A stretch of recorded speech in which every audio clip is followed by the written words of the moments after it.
Greetings, friends. You are watching Ruslan Belov's channel, and today we will break down in detail the current situation in Ukraine as of February 5, 2026. In the Zaporizhzhia direction, new materials have emerged confirming the further advance of Russian units, as well as the presence of Russian servicemen in the settlements of Novoyakovlevka, Pavlovka, and the Stepnohirsk area. In Stepnohirsk itself, the Ukrainian Armed Forces aviation launched an airstrike on Russian positions. Despite this, Russian units managed to advance more than 600 meters within the settlement, occupying new positions in agricultural buildings in the northern part of Stepnohirsk. Currently, this entire territory is under the control of the Russian military. In the area of Novoyakovlevka, Russian forces advanced approximately 3.5 kilometers east of Stepnohirsk and established themselves in new positions. The Ministry of Defense of the Russian Federation reported that Russian units have completely cleared the settlement and taken Novoyakovlevka under full control. Currently, pressure is being applied toward Magdalinivka and the settlement of Zapasne. In Pavlovka, Russian units continue to expand their zone of control on the outskirts of the settlement. In the near future, the front line is expected to level out between Pavlovka and Shcherbaki. Russian troops are gradually straightening the line of contact up to the key supply road. Additionally, strikes continue on Ukrainian positions in the areas of Malokaterynivka, Richna, and Veselyanka. Moving directly to the line of contact, a significant amount of geolocation data and video footage was published today, mostly concerning combat operations along the previous front line. According to information from various mapping sources, Russian units have slightly improved their positions south of the settlement of Jalles Nodno. I remind you that a day earlier, according to data from the Vostok troop grouping and the Ministry of Defense, Russian units managed to advance significantly in the Starokroinka area. Today's adjustments concern sectors further south. Battles for Jalles Nodno continue. Moreover, more and more information, either received earlier before the Starlink shutdown or appearing later, indicates that Russian units are already actively entering and operating directly within the urban areas of this small settlement. West of the railway line, intensive airstrikes continue on the forward positions of the Ukrainian armed forces in the areas of Verkhnya Tersa, Vozdvizhivka, and Razdvanovka. At the same time, no noticeable mapping adjustments have been observed yet. However, it cannot be ruled out that such changes exist, but the Russian command is deliberately withholding key information until February 7th at 8 in order to release it all at once as a massive information wave. In this case, we can only wait and closely follow the development of events. In the Doropilia direction, no significant changes have been recorded either. At the same time, a large number of videos are being published showing strikes on Ukrainian positions, including in the area of Novopodhorodnya. High Russian aviation activity in this sector may indicate that the Russian army has either already begun active operations for further advancement west toward Mazhova, or such an activation will occur in the very near future. To the north, Russian units are also attempting to launch an offensive and break through the Ukrainian defense, both within the settlement of Hryshyn itself and along the railway line between Pokrovsk and Serhivka. An analysis of current geolocations and their frequency creates the impression that the Russian army seeks to reach the northwestern outskirts of Hryshyn, occupy the northern outskirts of Novopodhorodnya, and then develop the offensive towards Serhivka. This could form a sort of buffer zone between Pokrovsk and the front line. It feels as though the main efforts of Russian units are currently concentrated on this sector to break the Ukrainian defense and potentially bypass the settlement of Doropilia for a strike from the southwest or for further advancement deep into the Dnipropetrovsk region. Most likely, this is where the heaviest fighting is currently taking place, and this sector is key for the Russian army. In addition, Russian troops continue offensive actions toward Druzhkivka and Kostiantinivka. In the area of Toretske, Sofiivka, according to various mapping services, the Russian army managed to improve its positions and take control of one of the two most powerful strongholds located on the commanding heights near Toretske. Information is also coming in regarding further advancement north toward Kucherev Yar and the settlement of Hruske. As for Kostiantinivka, as in previous days, the main events are unfolding in the northern part of the city. Published footage captured a strike on a dam in northern Kostiantynivka. Apparently, supply and logistics routes passed through this dam for moving units southward, towards Stepanivka and Ilyivka. Furthermore, Russian units continue to publish objective control footage showing strikes on logistics and equipment, delivering reinforcements, or attempting to evacuate personnel from the southern part of the settlement. One such video shows another Ukrainian armored vehicle being stopped in the northern part of the city on the approaches to the southern sector of the front. Effectively, a stable zone of control by the Russian army remains in this direction, and travel through this part of Kostiantynivka toward the southern districts is seemingly becoming nearly impossible. New episodes of destroying abandoned equipment with FPV drone strikes have also been recorded. In the Slavyansk direction, fierce fighting continues along the Krivaya Luka, Kaliniki, Iznikivka line. A large amount of objective control footage is published daily from this sector. Effectively, all these settlements and strongpoints are gradually being wiped off the face of the earth. Russian units are moving forward, methodically destroying Ukrainian strongholds and forcing Ukrainian units to retreat further west. Here, the battles are characterized by a gradual squeezing out of the enemy, rather than a rapid breakthrough or encirclement. This sector is one of the most heavily fortified along the entire line of contact, with a developed network of strongpoints. Apparently, for Russian units, this is the only possible advancement tactic. Regular air and artillery strikes and drone attacks with the total destruction of strongpoints, after which the Ukrainian side is forced to gradually retreat, as holding positions without shelter and fortifications becomes extremely difficult. In the Kupiansk direction, no significant changes are noted. As for the northern sectors of the front, geolocated materials were received today from the northeastern part of the Kharkiv region. Most of this footage is dedicated to combat operations in remote areas. Several videos were published from the forest area south of the settlement of Mariino. They capture airstrikes on the forward positions of the Ukrainian armed forces. It is worth noting that over the past month, a significant number of mapping adjustments have come in for this sector. The map began to change as early as January 28th. This is what it looked like at the end of January, and then the first geolocations and clarifications began to appear, indicating that the Russian army had concentrated efforts on advancing in the area of this forest with the goal of taking it under full control. Today, geolocations emerged from the eastern part of this forest, confirming strikes on Ukrainian forward positions.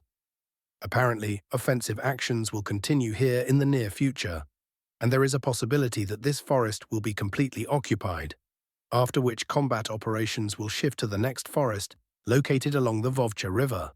At the same time, the Ukrainian side has deployed additional reserves and reinforcements to the northeastern part of the Kharkiv region, from where Ukrainian units regularly enter positions for the purpose of stabilizing the front or attempting counterattacks. In connection with this, Russian drone operators are actively working in this sector. Overall, it can be noted that the intensity of combat operations in both the Sumy and Kharkiv directions continues to grow. At the same time, it is necessary first and foremost to evaluate the impact of the Starlink system on the combat capability of the Russian army, and only then draw conclusions about the further development of the situation. Now let's move on to the political agenda. Today, the second round of negotiations held in the United Arab Emirates between the United States, the Russian Federation, and Ukraine concluded. According to information from open sources, no breakthrough or significant progress regarding a peaceful settlement was achieved. One of the key events in the context of the conflict in Ukraine was the disconnection of a portion of Starlink terminals from service. However, let's start with the negotiation process in the UAE.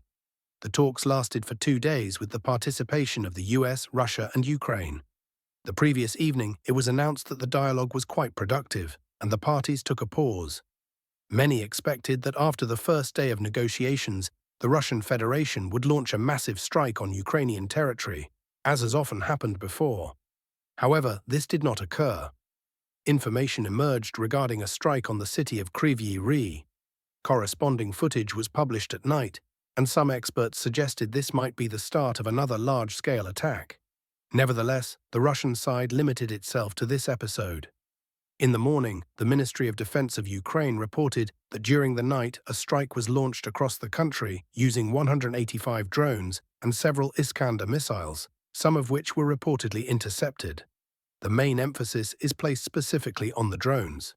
However, this strike cannot be called massive, and it does not indicate a failure of the first day of negotiations. Based on the nature of the strike and the comments from the parties, it can be concluded that the negotiations ended either on a neutral note between the Russian Federation and Ukraine, or with certain benefits for the Russian side. Throughout the day, comments continued to come in, including from Stephen Witkoff, who reported that the Russian and Ukrainian sides managed to agree on a prisoner of war exchange using a 314 for 314 formula. Effectively, the practical results of the negotiations were limited to this.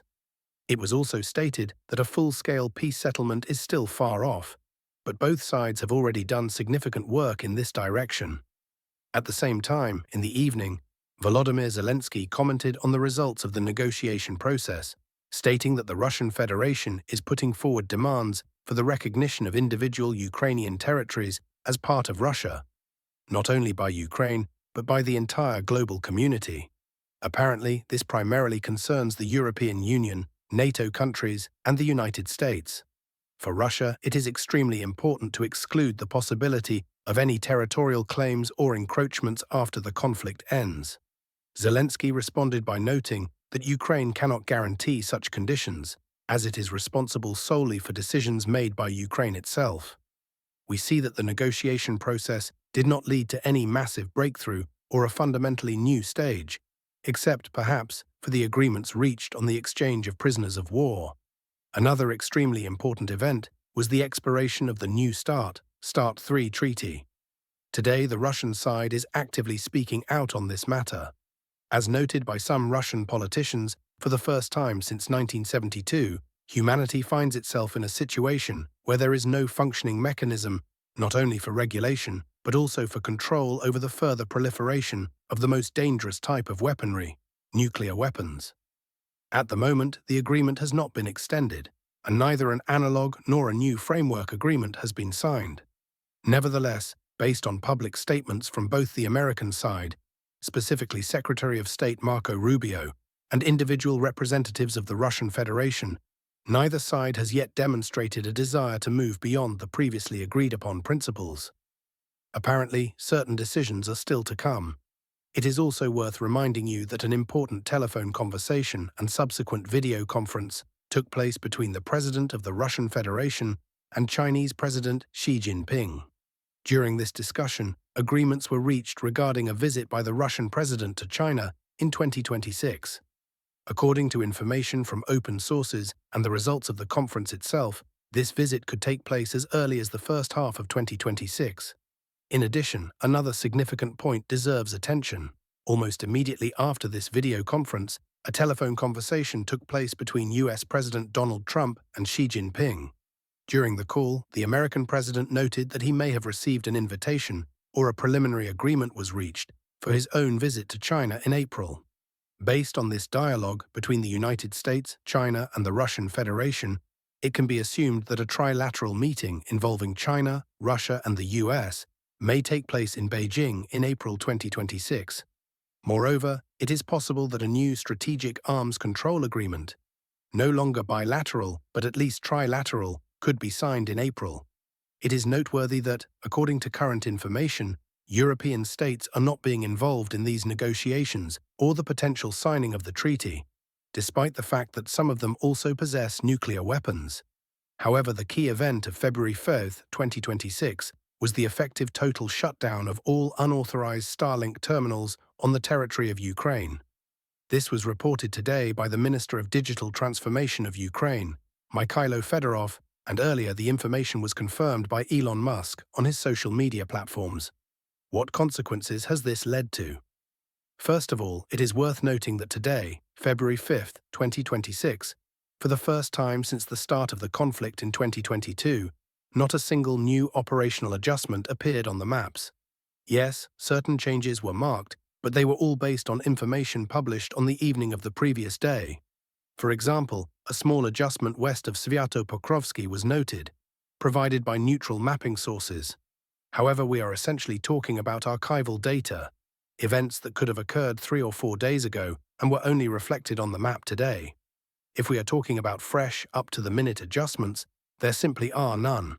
The reasons for this are not yet fully understood. Perhaps it is related to deteriorating weather conditions, which have indeed become significantly more difficult. However, the Starlink shutdown factor cannot be excluded, especially considering that a large number of unauthorized terminals were under the control of Russian units. Assessing the real significance of Starlink for the Russian Federation at this moment is extremely difficult. For resonance, for Ukraine, Starlink is a critically important element for communication between units, drone management, and combat coordination. In Russia's case, source opinions vary. Some claim that Starlink plays a notable role for Russian units on the front line, while others call it an almost critical resource. In any case, the shutdown of this system appears to already be exerting a certain influence and changing the overall dynamics on the line of combat contact. To reiterate, at this stage, it is extremely difficult to objectively assess the scale of Starlink's influence. It is necessary to observe the situation for several days. Whether new video materials and geolocations will appear, and whether the nature of the combat operations will change, or if the front will truly freeze. At the same time, pro-Ukrainian sources are today actively publishing a large amount of material. These may be elements of an information psychological operation, or perhaps standard propaganda. In the Ukrainian segment of the internet, especially in Telegram channels, screenshots and photos from various chats and public groups are being mass distributed, where allegedly pro-Russian sources or on-the-ground units discuss the Starlink shutdown. All of this is accompanied by phrases like loss of communication or loss of command and control over units or entire sectors of the front. At this stage, it is impossible to unequivocally determine how critical Starlink's role was for Russian units. However, if we assume its importance was indeed substantial, at least to the extent described by Ukrainian sources, then it can be assumed with confidence that the front line could stabilize for the next 6 to 9 months. Note that the shutdown occurred at the beginning of February 2026. This is undoubtedly also linked to the use of Starlink for drones, including Gerans, which carry out reconnaissance and strikes on Ukraine's energy infrastructure.